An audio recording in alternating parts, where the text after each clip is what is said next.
Sir, the Commissioner of Scheduled Castes and Scheduled Tribes has reported inadequacy of staff. This has also been recognized by the Home Ministry, but he has not been allowed to fill up the posts. The efficiency of the staff should not be allowed to be sacrificed on the altar of economy. Sir, I intend to draw the attention of the Honorable Minister in this regard. While there is surplus staff declared, why can some of that staff not be utilized for the betterment of this department?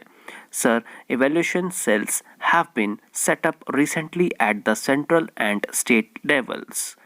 These cells have been doing very valuable work, but it would have been much better if the reports should have been available at the time of the discussion.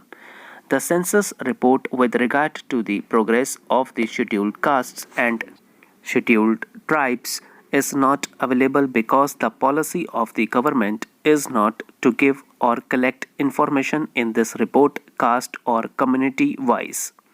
It is more than a decade and a half since the welfare of the backward classes and the question of removal of untouchability have become an article of faith and important plank in the policy of the government. Sir, as the backward classes are backward socially, economically, and politically, the government has declared that the backward classes should come up to the level of the other communities and assimilate themselves with the rest of the community. With that intention, the government has declared further that backward classes, being a part and parcel of the Indian community, are entitled to receive the benefits of the general development schemes, and as they are backward, further special measures have been provided to accelerate their progress. Sir, the intention of the government is very clear. It is as clear as crystal that the backward classes should come up to the level of the rest of the community and they should benefit from the general development of the country. With the same object, every year we see large amount of money being provided in increasing scales for the welfare activities of the backward classes. Also, necessary legislations have been enacted both at the central as well as the state levels. Times without number, various executive orders have been issued to enable the backward classes in our country to get the benefits of the various measures enacted by this parliament. Large amounts of money have been spent both by the center and the states for the welfare activities of the backward classes. Even in the sixth plan, we see that a sum of rupees 400 crores has been provided for the uplift of the weaker sections to enable them to get the benefit of it. Looking at the provisions and the various acts and orders issued by the governments both at the center and state levels, the Commissioner feels that in view of the aspirations and intentions of the backward classes to come up to the level of the other communities, the orders should reach in reasonable time if they are to be implemented effectively and with a sense of urgency. Now, sir, the position is that the schemes are not implemented properly. There is no enthusiasm behind the execution of the schemes. There is no such urgency shown by the officers who execute the work. This can be seen from the big shortfalls in the expenditure. If there is really sense of urgency on the part of the officers, there should not be such large shortfalls in the expenditure of money. Similarly, we see that so many cases about removal of untouchability have not been registered due to the lukewarm attitude of the officers. It seems that these people have no sympathy for the backward classes, and we see that large numbers of people of the scheduled castes are not allowed to derive benefit from the provisions made under the Act. Removal of Untouchability Act.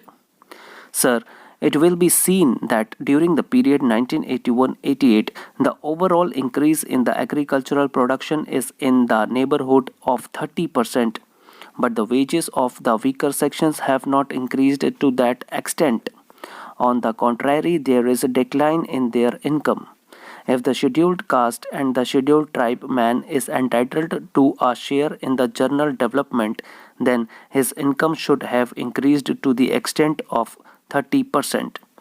This is clearly stated in the report that the economic and social conditions of the Harijans and other backward classes of the society have not shown any improvement. This is also emphasized by the Backward Classes Commission in its last report, and it has laid stress that the backward classes should derive the maximum benefit from the development of these schemes, but nothing had happened further. Afterwards, it was decided and agreed to by all the states to follow the formula of setting aside a portion out of the total outlay on the general development scheme. Mr. Deputy Chairman, I have a few brief remarks to make. If I may say so, I think in this honorable house, when we discuss such a matter as this, it would be better and in the fitness of things if we discuss it in terms of principles instead of introducing names of individuals, how many rupees, who gets, or the names of individual firms. I am not in the least interested to defend high salaries paid by any business firm either in Clive Street, Calcutta, or in any other street anywhere else. But I think, as a matter of principle, we should avoid mentioning names of individuals and firms because it seems to be unjust and unfair.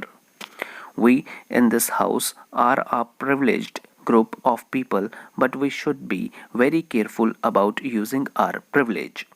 Otherwise, we might do damage to the prestige and authority of Parliament in the eyes of the public. Now, sir, I think we should discuss this measure in terms of principles and policies, and the two important basic points that are involved in this are a question of investment and a question of incentives.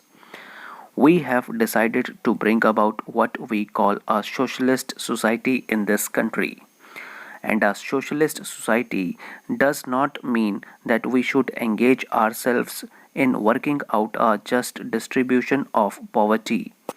The main purpose of a socialist society is to produce a sufficiently large volume of wealth so that we can provide our people with at least the minimum requirements of civilized human existence in terms of food, cloth, housing, health, education, and so on.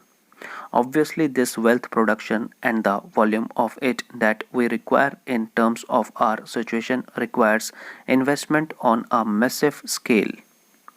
A socialist society has to invest capital in order to produce wealth. It may interest my honorable friend to know that in the Planning Commission in Russia there is a whole-time member whose designation is member in charge of capital investment. It sounds rather odd that a socialist country has to appoint a man whose principal anxiety is to work out the best way of capital use. Now, sir, in any kind of society such as ours, it is possible to work out the amount of savings that the society can possibly make in terms of its own situation and the amount of investment that is necessary in order to produce the volume of wealth that we have got to produce if we are going to achieve our social objectives. The difference between what we have got to invest and what we can possibly save in terms of our own society is a very wide gap in our situation, and that gap has to be filled obviously by importing capital from wherever we can get it. If we can get it from a socialist or a communist society, by all means we should take it. If we cannot get enough from them, we have to take it from other kinds of society, whether we agree or disagree with the social purposes or the kind of political organizations that they believe in. that consideration is totally irrelevant. Now, the principal organizer of the Socialist Society in India, that is our leader, the Prime Minister, has himself said that he wants foreign private capital to come into this country. It is not that it is a very desirable thing. It is a necessary thing whether you like it or not, because otherwise, merely by importing capital, what is public capital owned by governments in those areas of the world where surplus capital exists, we cannot possibly bring into this country what volume of capital which is necessary to fill in the gap between savings and investment. Therefore, as a matter of state policy, the government of this country has decided with the approval of Parliament that there is room for investment of foreign private capital also in our economy. We are perfectly entitled to say that we do not want foreign private capital to be invested here at all, but we cannot have in both ways. We cannot eat our cake and have it too. If, on the one hand, we want foreign capital from other countries, we have to create a state of affairs in which they feel induced to come and invest their capital. As I have said, we are free to say that we do not want it. But if we do want it, we cannot at the same time insist on creating conditions which forbid them to do so, which they find extremely discouraging, and one of the things by which we could prevent foreign capital from coming into this country is to approve of a measure such as this. I am not saying that this measure is necessarily wrong. I am not suggesting that it is necessarily good or important. All that I am saying is, if you do not want foreign capital, then do not pass this legislation.